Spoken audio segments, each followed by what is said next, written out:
You are sitting on the bottom bunk with your hands folded between your knees. The cell block is quiet, too quiet. No shouting from the showers, no dominoes slapping against metal tables, no guards yelling count. Just the low buzz of fluorescent lights and the sound of someone breathing across from you. The lieutenant stands outside your cell, one hand wrapped around the bars, watching you like he has been studying you for hours. He does not look angry, that is what makes it worse. Angry men make mistakes. Calm men notice them.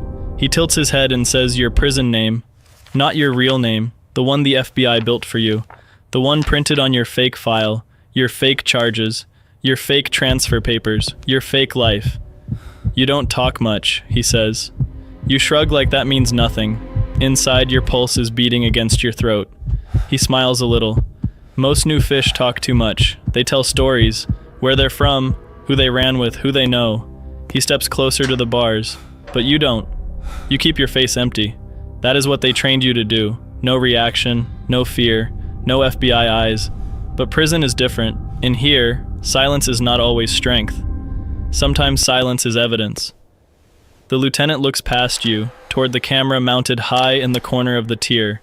Then he looks back at you.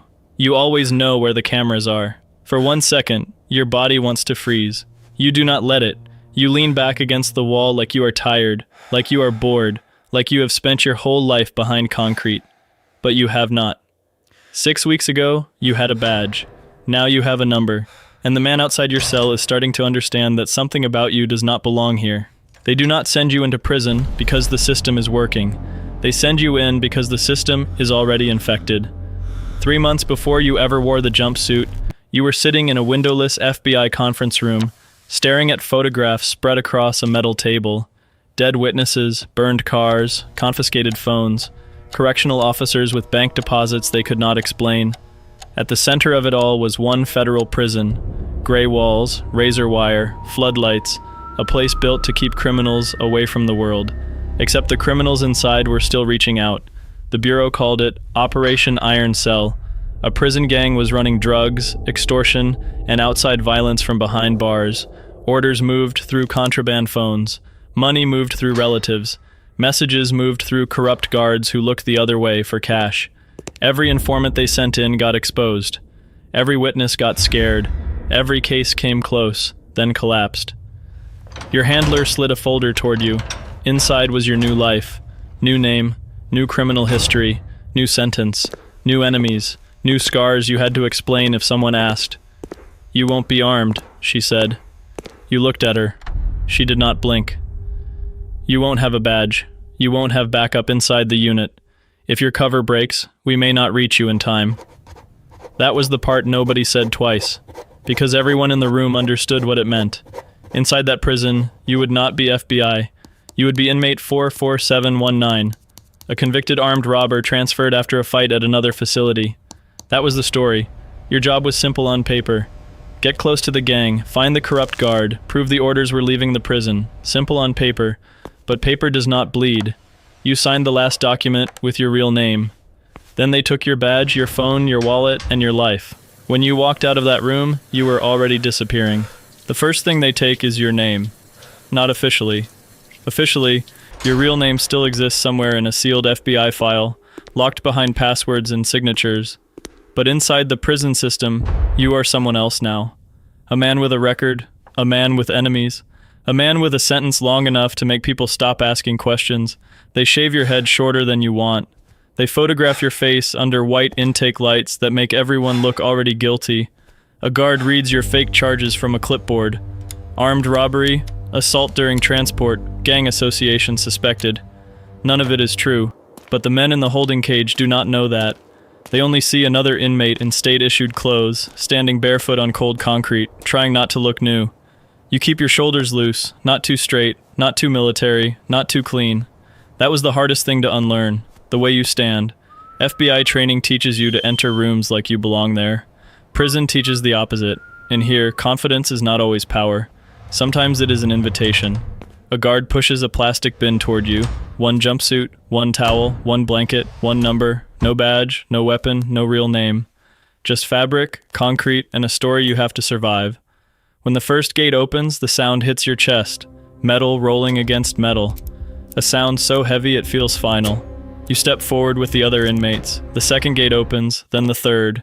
Every door closes behind you before the next one opens. That is when it becomes real. Not when you sign the papers, not when they built your fake file, not when your handler told you the risks. It becomes real when you hear the last gate lock behind you. And for the first time in your life, no one on the right side of the bars can see your face. Your first day inside does not feel like a day. It feels like one long warning. Every sound is too sharp. Every stare lasts too long. Every step feels measured by men who learned how to smell fear years ago. You walk into the housing unit carrying your mattress roll under one arm and your state bag in the other. No one says welcome, they just look. Some from the tables, some from the stairs, some from behind half-open cell doors. You keep your eyes moving, but not too much. Look too low, you look weak. Look too long, you look like a threat. Look at the cameras, and you look like exactly what you are. So you look at nothing. A guard points to your cell like he is pointing at a grave. Bottom bunk. That is all he says. Inside, the air smells like bleach, sweat, and old concrete. You set your things down slowly. Your cellmate watches from the top bunk, pretending not to care. Across the tier, the lieutenant is standing near the phones. You notice him before you mean to. Calm face, clean shoes, hands folded in front of him. He is not the biggest man in the unit. He does not need to be. Men move around him without being told. That is how you know. Power in prison does not always shout. Sometimes it just stands still and lets everyone else make space. At dinner, you sit alone. That is another mistake. You realize it too late. A tray hits the table across from you. The lieutenant sits down. No warning, no introduction. He looks at your food, then at your hands. Transfer, right? You nod once. From where? You give the answer they trained into you. He listens. Then he smiles like he heard the words, but not the truth behind them. And that is the first time you understand something. The operation did not start when you entered prison. It started the moment he noticed you. The lieutenant does not accuse you. That would be too easy. He just starts appearing. At breakfast, he is 2 tables away, talking to someone else while his eyes keep returning to you. In the yard, he stands near the fence, pretending to watch a card game while you walk the track alone. In the hallway, he passes close enough for his shoulder to brush yours, just to see how your body reacts. You give him nothing. No flinch, no stare, no challenge. But that might be the problem. Real inmates react. They curse. They posture. They over-explain. They try to prove they are not afraid. You do not. You stay too controlled, too measured, too clean in a place where clean men get noticed. The next morning, a door slams behind you so hard the whole tier jumps. You do not. You only turn your head, slow, careful, like a man checking a threat, not a man startled by noise. The lieutenant sees it. Of course he sees it. Later, he asks where you grew up. You answer with the city from your file. He asks what block. You answer that too. Then he asks who you ran with. That is where the lie gets thinner. Not because you do not know the answer. You memorize names, streets, old arrests, fake enemies, but you say them like facts, not memories. The lieutenant smiles without showing teeth. You talk like a file. The words land cold in your stomach. You laugh once, low and tired, like prison already bored you. But he is not laughing. His eyes move to the camera above the tier, then back to you. You always know where those are. You do not look up. You already know where it is. That is the mistake, and now he knows it too. Trust does not come all at once. In prison, it comes in pieces. A seat at the right table, a nod from the right man, a silence no one questions. The lieutenant never says you are accepted. He just stops telling people to stay away from you. That is the first door. You take it carefully. You do not ask questions. You do not act eager. You do not look impressed. You just exist close enough to hear things. A name whispered during breakfast. A number passed in the laundry room. A guard who always walks the same tier 5 minutes before count. Small things. But small things are why the FBI sent you here. By the 3rd week, men start using you for simple favors. Move this towel, hold this seat. Tell them the phones are busy. Stand there and watch the door. Nothing big. Nothing that sounds like a crime when you say it out loud. But every favor is a thread, and every thread leads somewhere. You learn the gang does not run on fear alone. It runs on routine. Who gets food first? Who gets protection? Who owes money? Who gets left alone, who does not. The lieutenant watches you through all of it, still quiet, still patient, like he is waiting for your mask to slip. Then one afternoon he sits beside you in the yard, no warning. He looks straight ahead and speaks low enough that only you can hear. There's a guard on evening shift. Hanley. You see him? You don't talk. You listen. That is the first real name, your first real opening. You keep your face flat, but inside, everything sharpens. Because now the operation has a pulse. A corrupt guard. A link between the prison and the outside. The thing the FBI could never prove. The lieutenant finally gave you a door. Now you just have to walk through it without letting him see how badly you needed it. Hanley does not look like a man running a prison pipeline. That is what makes him useful. He has tired eyes, a soft stomach, and the kind of face people forget before he leaves the room. Most inmates ignore him. The smart ones do not. He walks the tier like a man counting time until retirement. But every evening, 5 minutes before lockdown, he slows near the same cells. Never long, never obvious, just enough. A pause near the phones, a glance toward the showers, a folded piece of paper disappearing into his palm. You see it on the third night, not because he is careless, because you were trained to notice patterns. That is the dangerous part. Training keeps you alive. Training can also expose you. So you force yourself to look bored. You sit at a steel table, pretending to read an old magazine while Hanley passes close behind you. The lieutenant is watching from the second floor. You can feel him without looking. Hanley stops near your table. For half a second, his hand drops beside your tray. Something small touches the metal. Then he keeps walking. No words, no eye contact. You wait. 1 breath, 2, 3. Then you cover it with your hand. A torn corner of paper, 1 number written on it, not a phone number, a cell number. A message is waiting there. The FBI needs this. Names, dates, proof. But the lieutenant is still above you, leaning against the rail. Watching. Testing. If you move too fast, he knows. If you move too slow, he knows. So you do the only thing prison teaches every man eventually. You act like nothing matters. You finish your food. You leave the paper under the tray. And when you stand, you do not look at Hanley. You look at the floor, like an inmate. Like a man with nothing to hide. Like a man who is already becoming the lie. The message leads to nothing. That is how you know it was bait. The cell number on the paper belongs to an inmate with no gang ties, no outside contacts, no reason to matter. Just an empty door. A dead end built for one purpose. To see what you would do with it. You realize it during breakfast the next morning, when the lieutenant sits across from you with that same calm face.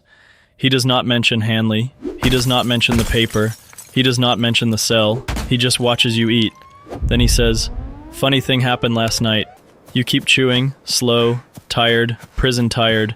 He leans back. Someone searched the wrong cell. Your stomach tightens, but your face stays dead. The FBI moved too fast. Or maybe they did exactly what you warned them not to do.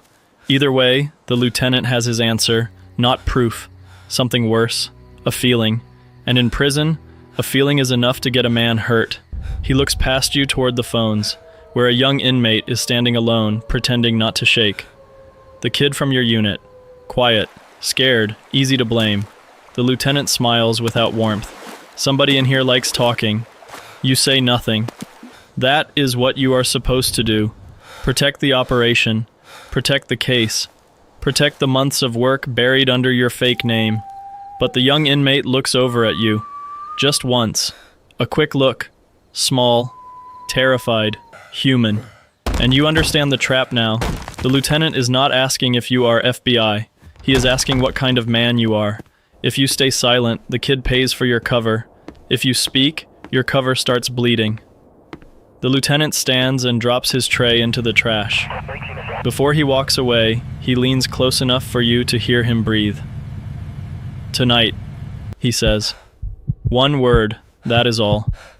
But in prison, 1 word can sound exactly like a death sentence. Night comes slower when you know what it is bringing. The whole unit feels different after count, quieter, heavier, like every man inside already knows something is about to happen and has decided not to see it. You sit on your bunk, staring at the floor, listening to the pipes knock inside the walls. No call from your handler, no signal, no rescue, just concrete, steel, and the fake name holding your real life together. Then the cell doors open for evening movement. The young inmate is standing near the showers, alone. Two alone. The lieutenant is at the end of the tier with two men beside him. He does not look at you first. That is the message. He wants you to watch. He wants to know if the kid means anything to you. You tell yourself to stay still. The case is bigger than one inmate. The operation is bigger than your guilt. The Bureau did not send you here to save everyone. But then the kid looks at you, and for 1 second, you do not see an inmate. You see a scared 19-year-old who does not understand why the room has turned against him. Your legs move before your training can stop them. You cross the tier, slow at first, then faster. The lieutenant finally looks at you. His face does not change, but his eyes do. Now he knows. You stop between him and the kid. No speech, no badge, no heroic line. Just your body in the wrong place at the wrong time. The lieutenant steps closer. You sure about this? You should say no. You should laugh it off. Step aside. Let the lie survive one more night. Instead, you look at the camera above the tier, the one you were never supposed to look at. Then you look back at him, and that is enough. The alarm sounds 30 seconds later. Doors slam. Guards rush in. Men shout from every cell, but you barely hear them, because the lieutenant is smiling now. Not angry, not surprised, just satisfied. He finally found the truth, and you just burned your whole life to save someone who will never know your real name. They do not pull you out like a hero. No sirens, no speeches, no agents storming the tier with your real name on their lips. That would get you killed. They pull you out like paperwork. At 5:40 in the morning, before breakfast, your cell door opens. A guard you have never seen before stands outside with two others behind him. Medical transfer, he says. The lieutenant is awake on the second floor. Of course he is. He watches you step out with your hands behind your back. No smile this time, no questions. Just that same cold understanding. He knows you are leaving. He knows why. And you know that if the FBI is moving you now, the operation is already burning outside these walls. They walk you through the unit in silence. Past the phones, past the tables, past the camera you finally looked at. Every step feels too slow. You wait for someone to shout your real name. No one does. The last gate opens into a medical hallway that smells like bleach and old coffee. A nurse checks your wristband. A guard signs a clipboard. Then a door opens behind them. Your handler is standing there in plain clothes. For 1 second, you do not recognize her as safety. You only see another person watching you. That is what prison has done. She nods once. It's over. But it is not over. Not really. By noon, federal teams hit 3 houses outside the prison. 2 corrupt officers are arrested in the parking lot before their shift. Hanley is taken quietly from his own kitchen, while his children are still asleep upstairs. The prison goes into lockdown. The gang loses its phones, its money routes, its outside hands. The case survives, the kid survives, and you survive. That is what the report will say. But reports are clean because reports are written by people who were not there. They will never mention how your hands shook when they gave your real clothes back, or how strange your name sounded when your handler finally used it, or how, when the final gate closed behind you, part of you still felt like you were on the wrong side. They give you your name back in a federal building with clean floors and quiet hallways. No chains, no count, no doors slamming every hour. Just coffee machines, office lights, and people talking like the world is normal. Your badge is placed on the table in front of you. Same badge, same name, same life you had before. But when you reach for it, your hand pauses. For months, that badge could not save you. Inside the prison, it meant nothing. A number mattered more. A bunk mattered more. A look across the tier mattered more. Your handler tells you the operation was a success. Indictments are coming. Corrupt officers are talking. The witness is alive. The young inmate has been moved. You nod like that should make you feel clean. It does not. That night, you go home to your apartment. Everything is exactly where you left it. Your couch, your sink, your bedroom door. But the silence feels wrong. Too open, too soft.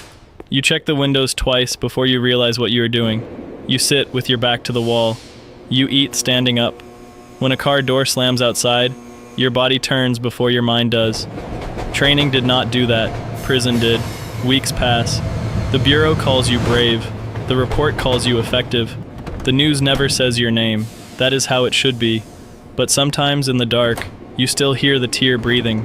You still see the lieutenant standing outside your cell, calm enough to scare you. You still remember the fake name, the one they gave you, the one you hated, the one that kept you alive. And when someone calls your real name now, you answer, but not right away. First, for one quiet second, some part of you waits to hear the other one.